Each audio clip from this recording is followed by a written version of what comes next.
Dress নিয়ে সমালোচনার মুখে পড়েছেন জনপ্রিয় অভিনেত্রী সাবিলা নূর। সম্প্রতি মেরিল প্রথম আলো পুরস্কার অনুষ্ঠানে তার একটি ব্যতিক্রমী লুক সামাজিক যোগাযোগ মাধ্যমে ছড়িয়ে পড়লে তার পোশাককে ভারতীয় বিতর্কিত ইনফ্লুয়েন্সার ও অভিনেত্রী উর্ফি জাভেদের মতো উদ্ভট বলে দাবি করছেন নেটিজেনরা।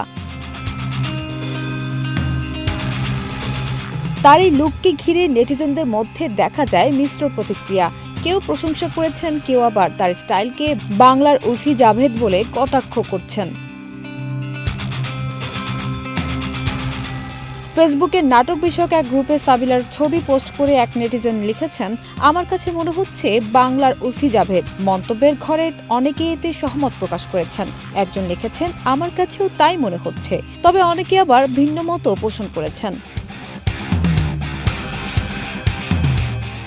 এর আগেও শাকিব খানের সঙ্গে তাণ্ডব সিনেমায় অভিনয়ের পোশাক নিয়েও তীব্র সমালোচনার মুখে পড়েছিলেন তিনি।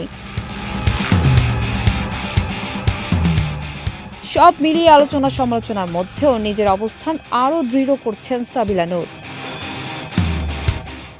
সানজানা তাবাসসুম, বৈশাখী সংবাদ।